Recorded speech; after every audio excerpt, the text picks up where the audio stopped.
All right, so let's take it from the beginning.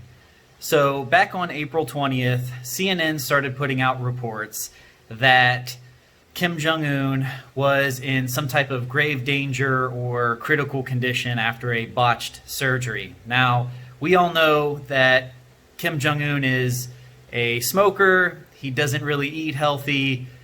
He's had issues in the past. So the reports that they were saying, they had all these analysts on and stuff. So pretty much the rest of the media kind of took that story worldwide and started throwing it out to other people. So now it is April 21st. This story kind of has ran to other media sources, and things like North Korea is being silent on Kim's whereabouts. South Korea and China are downplaying Kim's, status, which they would have good reason to downplay, and we can talk about that a little bit later. But the reason that this speculation's kind of, catching like wildfire, he hadn't been seen since April 11th. Now, a reclusive dictator not being saw like in the public spotlight in a long time isn't really odd on its own. But on April 15th, which is the Day of the Sun, is the celebration of his grandfather's birthday, Kim Il-sung. Now, that is bizarre because the Kim dynasty is almost like a religion. Just like in the United States, like if somebody was missing for Christmas or somebody's missing for Easter, it would be kind of odd. And him not being at that event, that celebration, isn't showing face. And the Kim party is all about staying face. Like, they need to show their dominance and their dedication to the country and have people dedicate themselves to the power, the ruling power. So that is what kind of made this spin like wildfire. So sometime before the 21st, there were some reports that Kim's train was at one of his reclusive vacation homes. Now, this vacation home is known to be one of his favorite spots, kind of like when Trump goes to Florida. Like, it's very well known that that is one of his places that he likes to go to and relax. This train is significant. His father actually liked to travel by train, this armored train. He didn't like to fly a whole lot. The Kims really don't leave North Korea a whole lot. Historically, maybe when they're children, they might get educated somewhere. But as you can see in this next photo, his train was supposedly parked there. And there was also some activity with his yacht as well.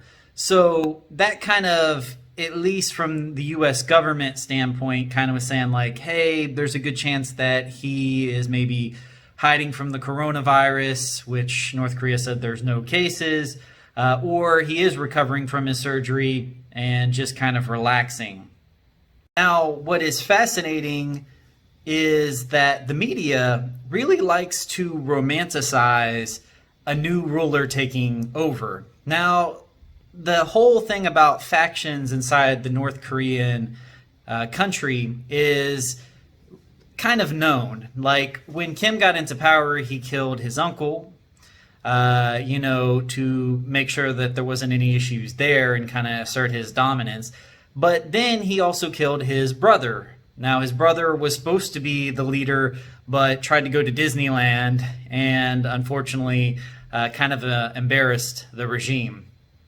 But the media likes to really put Kim Yo-jong, his sister, as the person that's going to take over when he passes. Now, this has never been confirmed or anything like that, but the media really likes to latch on. Especially, she had that appearance with the, I think it was like an Olympic event, with ice hockey. She was kind of sitting with some of the leaders. Now, I do think Kim is trying to throw his sister in a more powerful position. When he got into power, he had to really show that young leaders could run the country.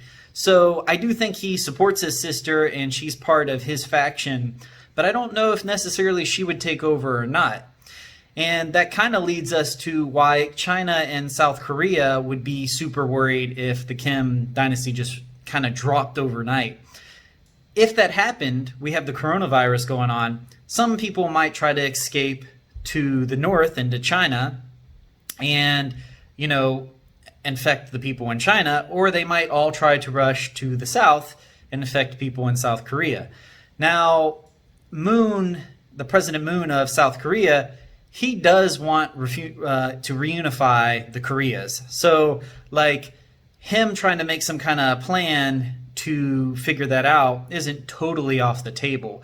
Now, China also probably would not want a democracy right at its doors, so it could also try to do a power play as well, maybe even try to insert its own leader. But let's go back to China. So China actually, around the 24th, had reported that they had sent some specialists. Now, of course, speculation going crazy like it always does. Some people were saying that, Kim was brain dead and they needed doctors.